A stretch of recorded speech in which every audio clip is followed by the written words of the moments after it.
নমস্কার বন্ধুরা, আরডিএন ব্লগ চ্যানেলে আমার সকল ইউটিউব বন্ধুদেরকে জানাই স্বাগত। তো বন্ধুরা, আমি আজ এমন এক ইউনিক রেসিপি নিয়ে এসেছি। এই রেসিপিটা আমার মতো গৃহবধূদের অনেকেরই জানা। তো রেসিপিটা নিয়ে এসেছি আমি নতুন গৃহবধূদের জন্য।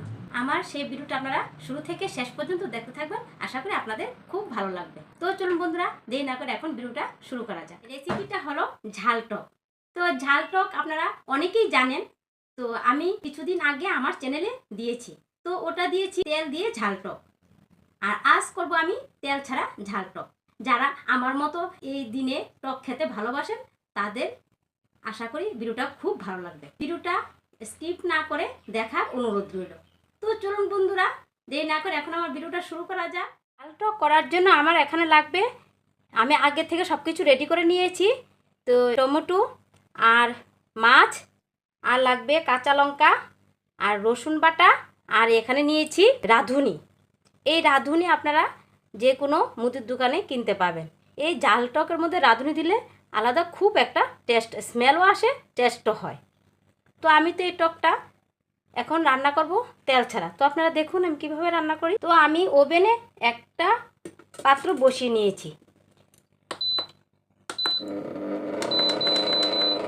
তো আমি তো তেল ছাড়া টক রান্না করব, তার জন্য দিয়ে দিচ্ছি জল, পরিমাণ মতো জল দিয়ে দিচ্ছি। দেখুন জলটা গরম হয়ে গেছে। এখন আমি দিয়ে দিচ্ছি টমেটো,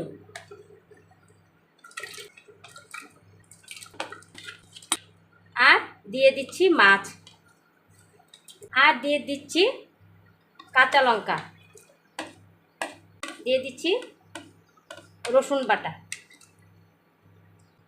আর যে রাঁধুনিটা বেটেছি সেই রাঁধুনিটা যখন আমার টমেটো সবগুলি হয়ে আসবে তখন আমি এটা দিয়ে দেবো।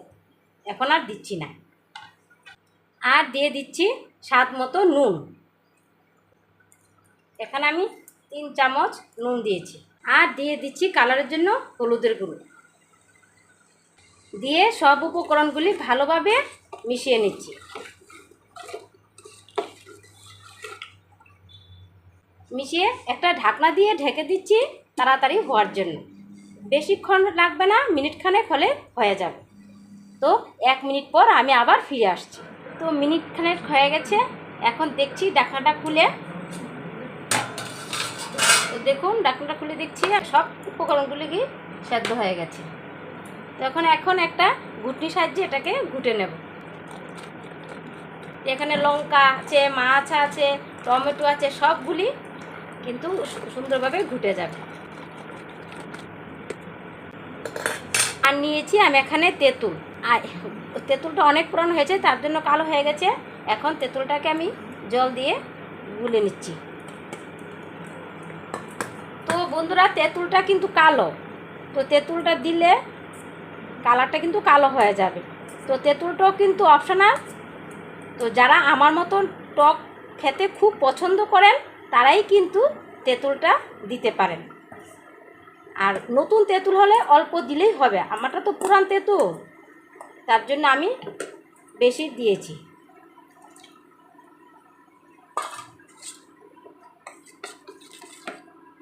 দেখুন বন্ধুরা, তেঁতুলটা দেওয়াতে কিন্তু টকটা কালো কালো হয়ে গেছে। না, তেঁতুলটা কালো হয়েছে, তার জন্য টকটাও কালো হয়েছে। তো এখন আমার টকটা হয়ে গেছে। এখন দিয়ে দিচ্ছি রাঁধুনি। রাঁধুনিটাও জলে সুন্দর করে গুলে দেব।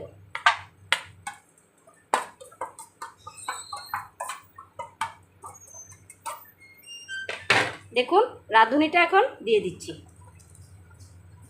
বাহ, কি সুন্দর একটা স্মেল বেরিয়েছে রাঁধুনিটা দেওয়ার সাথে সাথে। আর টকটা খেতেও খুব টেস্ট হবে। তো বন্ধুরা, আপনারা কিন্তু রাঁধুনি দিলেই কিন্তু এই ঝাল টকটা খুব টেস্ট হবে, আর একটা সুন্দর স্মেলও বেরোবে। আপনারা কিন্তু রাঁধুনি যে কোনো মুদির দোকানে গেলে কিন্তু পেয়ে যাবেন। তো বন্ধুরা, আমার টকটা কিন্তু কমপ্লিট হয়ে গেছে। এখন আমি এটাকে নামিয়ে নিচ্ছি।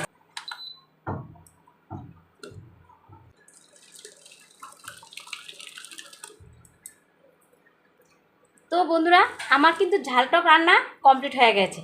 আমি আপনাদেরকে আবারও বলিয়ে দিচ্ছি, তেঁতুলটা আমার পুরান হয়েছে, তেঁতুলটা কালো, তার জন্য কিন্তু টকটা এরকম কালো কালার এসেছে, না হলে কিন্তু টকটা কালো কালার আসতো না, লালই হতো। আমি তো তেল ছাড়া ঝাল টক রান্না করেছি, তা আপনাদের কেমন লাগলো তা কিন্তু অবশ্যই কমেন্টের মাধ্যমে জানাবেন। ঝাল টকটা দিয়ে কিন্তু খুব সুন্দর একটা স্মেল আসছে। আমার এক্ষুনি মনে হচ্ছে আমি এক্ষুনি ভাত খেয়ে নিই। তো আমার মতো যারা টক খেতে ভালোবাসেন তারা এক্ষুনি এটা রান্না করে ফেলুন, আর খেয়ে দেখুন, খুব টেস্ট হবে আর আপনাদের খুব ভালো লাগবে। এই গরমের দিনে টক যারা খেতে ভালোবাসেন তারা কিন্তু এই টকটা খেলে খুব উপকৃত হবেন। আমার এই তেল ছাড়া টকের রেসিপিটা আপনাদের কাছে কেমন লাগলো তা কিন্তু অবশ্যই কমেন্টের মাধ্যমে জানাবেন। ভালো লাগলে লাইক শেয়ার করবেন, আর হ্যাঁ, আমার এই ছোট্ট চ্যানেলটাকে সাবস্ক্রাইব করতে আপনারা ভুলবেন না। আপনারা সবাই ভালো থাকবেন, সুস্থ থাকবেন। আবার আসবো নিত্য নতুন ভিডিও নিয়ে। ততক্ষণের জন্য টাটা।